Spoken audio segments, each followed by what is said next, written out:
There's a war in Sudan.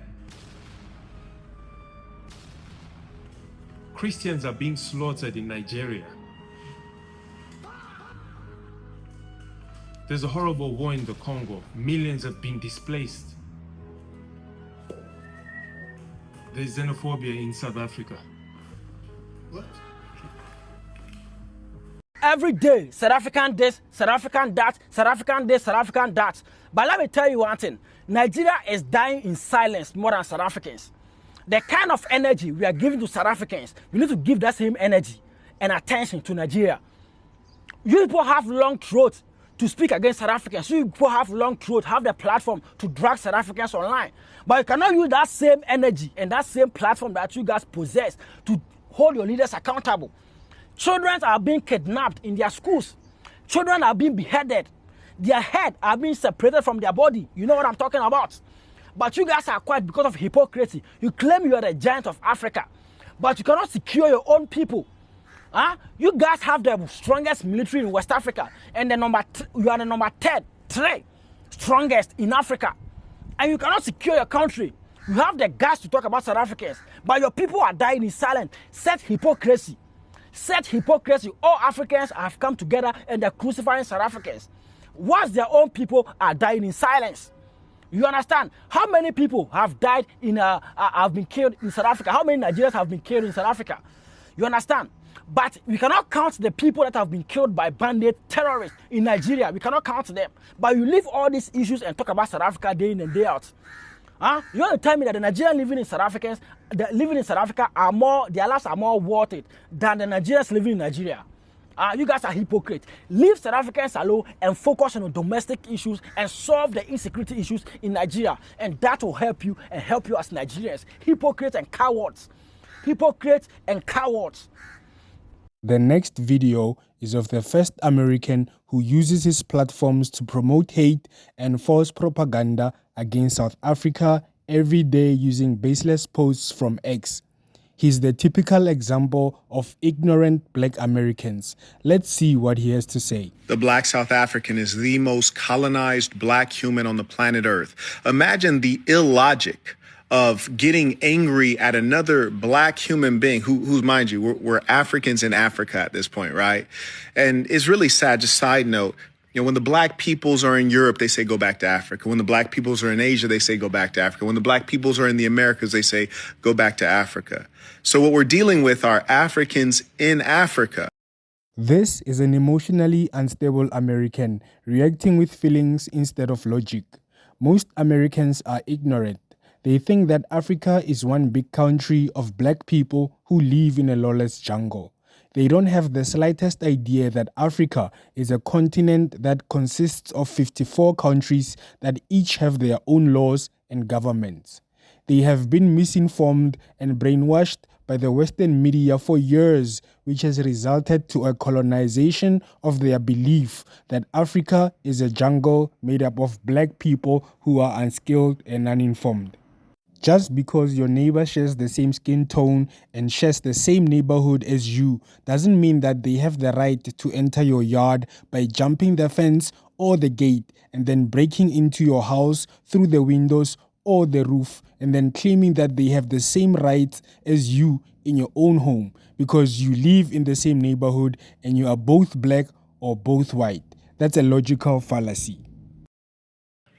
But still, apparently they find no home in the one place that actually is their home. So you have these disgusting South African devils telling a Congolese African that you can't be here. And he even says this is how strange the logic is. He says, you came from Congo. How many countries did you have to pass to get here? Little buddy, go talk to them white folks in your country. You know, the same ones that abused your grandmothers. How far did they have to come to get to you? They came from the opposite side of the globe. Talk to those Asians. They had to cross oceans to get to you. And in both cases, they now constitute your merchant class and control your economy. They laugh at you fools while you argue with other blacks, crabs in a barrel, scrambling for the crumbs falling off of the table of the white man who dominates the land of your forefathers.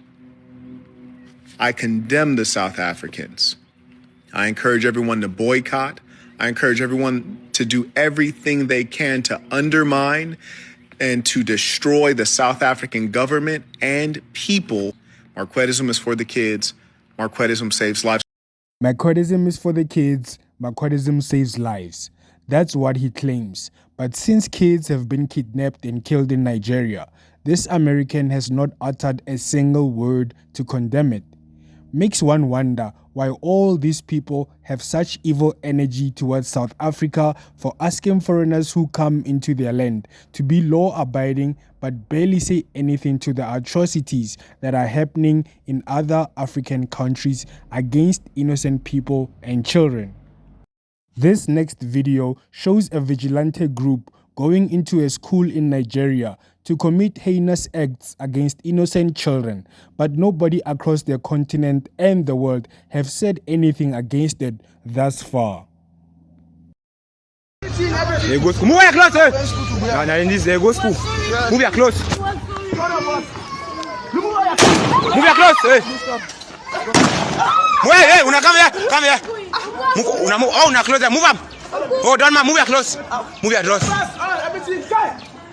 Move up, oh, move up, oh, move up, oh. Come on, oh, I'll kill you. Come on, come on, oh. I said, come on, your clothes. I'll shoot and I'll kill him. Yes, una move up, oh, 1-1. Oh, na kaguna back there.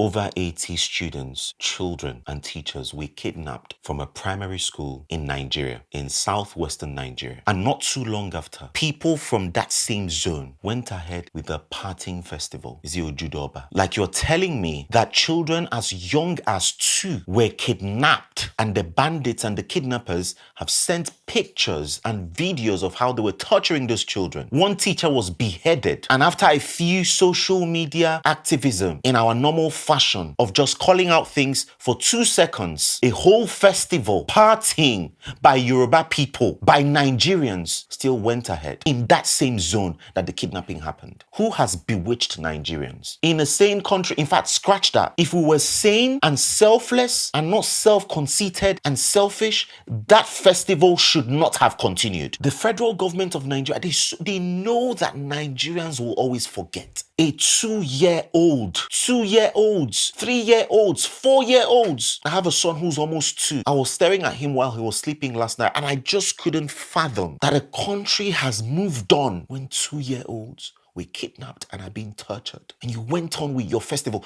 Everyone who attended, Ojudoba, whatever the name is an irresponsible Nigerian. The next video is of the other American who straight out says that he's just reacting to what he sees on social media. No research, no analysis, no surveys, just pure reaction made from ignorance. Let's listen to what he has to say. What's up with this video of the South Africans? There's a leader that they got that's dressed up in the warrior stuff, and he's kicking out other Africans. Where are you from? DRC. DRC. So what are you doing here? Because we've been calling for you guys to leave the country. Why are you still here? It's some like xenophobic shit going on over there. These things keep popping up in my algorithm. I'm like, what is going on? And this main dude, he has a beard, and he's telling Africans they got till June 30th to get the hell out of South Africa. Other Africans, that shit is insane to me. Black Africans are kicking out Africans. Whether it's Nigeria, Zimbabwe, wherever, Uganda, now listen, you guys can correct me, because I know you guys are going to get sensitive and say, you don't know nothing about South Africa. Shut up. I'm saying you can let me know, because I've been seeing these videos and the optics don't look good. Remember, we all are on social media, so we don't always get all the context. So I'm just going from what I saw. You let me know, but this dude is like the leader and going in the streets. They're beating up other Africans, telling them to get out, warning them. Black Africans. I mean, we're all Africans, man. You know, come on. I think it's a horrible thing. That's like black people in America is going, hey, you black people need to get out. You need to leave this town. That's insane, man. Who's paying this money? Is the government of South Africa paying you guys to do it? Because black people will sell out in a heartbeat. You give him up $5, he will undercut you in a heartbeat. I just want to know. It just doesn't look good. It's really sad. And my thing is, this dude who's the leader of this kick black people out, why don't you have that same energy for the white folks that are owning 80% of you in South Africa? How come you don't have no energy for that? Because every time there's video of him with white people, he's bending down at the knee to them. He's all soft and nice. But other Africans, he's all angry and nasty to them. Why don't you have that same energy? You have a town in South Africa called Orania, that an all-white town that doesn't let black people in. Why don't you go bum rush that town with your whole crew and burn that down or something? I'm not condoning violence against the white South Africans, but they're the fake Africans that came in the 1600s, whatever, the Boers, the Afrikaans, the Dutch came and treat you motherfuckers like second-class citizens, right? They even divide you up to black, colored, and white. Why don't you have energy for that? Where's that same energy? I'm not saying you guys haven't fought. I'm not saying that, but this does not look good. You kicking Africans out of here. Unless there's a group of Africans doing illegal shit or something like that, I get that. I understand that. You know what I mean? You should get them out of there if they're causing trouble. But if they're innocent people, what is that? But where's the same energy for them white folks that own most of your shit? Can I answer? There's a question I want to answer because that everyone keeps raising. People keep saying the thing about us being afraid of whites or not dealing with white people. Can I deal with that question? Yeah, sure, you can, brother. Carry on. So I want to ask, have you guys heard of Fees Must Fall? No, we've not. Just tell us. So there's Fees Must Fall, there's Roads Must Fall, and then we have the Triple BEE, and then we also had the shutdown, the looting when the former President Zuma was locked up. That was 4 times that the country shut down, and we made it clear that we were fighting white monopoly at the time. With Fees Must Fall, there were slogans where they made it clear that we want the fees to drop and then we're coming for the land. With Roads Must Fall, we were bringing down colonial statues, all colonial statues in the country, starting with Cecil John Rhodes. And then with the Zuma thing, the people believe that Jacob Zuma, the former president, was a revolutionary, and so they shut the whole country down when he went to jail. And then with the Triple BEE thing, Elon Musk tried to bring Starlink to South Africa, but he refused to comply with the laws of South Africa, which means that you are supposed to have a black business partner if you want to have any kind of business in the country. And so the country said no. If he doesn't comply with that, then he cannot do business in the country. That's why he started this whole rumor about the G site the fake G site that's going on, which is not going on. So that's how many times are we supposed to fight white monopoly until people realize that we're actually not afraid of these white folks. Now, the problem is every time we fight these white monopolists, every time we fight these white businesses, it is the illegal immigrants who take the jobs. They are the ones who say, no, we don't mind working for peanuts. We don't mind working with you calling us the K word, which is similar to the N word in America. I don't know if I can say it, so I'm not going to say it. But, you know, they don't mind being called the K word. They don't mind being beaten up by a white man. South Africans do. We stand up when we're being called the K word, when we're being disrespected, when we're being paid less. We actually go out there and we boycott. But when we boycott, it is the illegals that take the businesses. So unless we deal with these illegal immigrants who ran away from the governments in their country, instead of solving their problems, they want to disrupt us whenever we fight white monopoly. So this idea that South Africans are scared of whites and we don't fight white monopoly is garbage. It's the biggest load of rubbish I've ever heard in my life, and it has been proven over and over again. When we do fight white monopoly, nobody says anything, nobody flinches. But whenever we deal with illegal immigrants who disrupt us, whenever we fight white monopoly, then all of a sudden we're these xenophobic people. I need to address something that keeps coming up in international spaces. People who have never sit in South Africa are telling us what to do with white South Africans. Now let me be very clear about something. White South Africans are home, full stop. We are talking about people who are 5-6 generations deep in this soil. People who can show you where their great-grandfather is buried.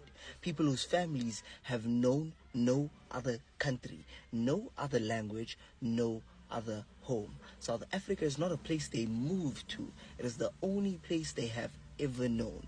And to suggest that they should be chased away by people who cannot even point to South Africa on a map is not Pan-Africanism.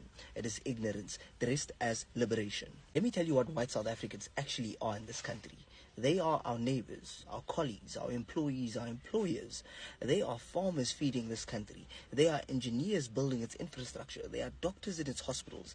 They are teachers in its schools. They are business owners employing South Africans of every race and every background. And when service delivery fails, it fails for them too. When inflation goes up, it goes up for all of us. When load shedding hits, their lights go off too. When the municipality fails, they sit in the same traffic on the same broken roads. We live in this country together. We always have. And the people calling for white South Africans to be removed are not calling for African liberation. They are calling for a different kind of destruction. Now let me say something about the context that international commentators consistently get wrong. South Africa has been a democracy for 30 years. 30. That is one generation. That is how long black South Africans have legally been allowed to own businesses, access capital, enter certain professions, and build generational wealth. One generation. And in that one generation, look at what has been built. South African businessmen and women are at the forefront of business, not just in this country, but on this continent. Brands that are internationally recognized. Entrepreneurs who started from nothing and built something extraordinary. Black excellence in South Africa is not a myth. It is a 30-year-old reality that is still accelerating.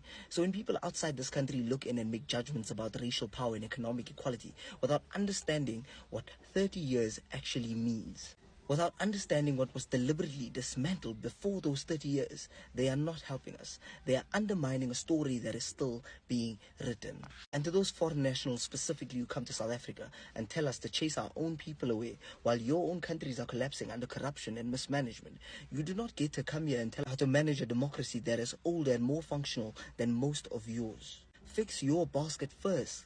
South Africa's story is complex, its history is painful. The work of building genuine equality is real and it is ongoing. But that work gets done by South Africans, black, white, colored, Indian, every identity that calls the soil home, together. Not by outsiders who want to export their own racial grievances into a country they don't live in and don't understand. White South Africans are not the problem.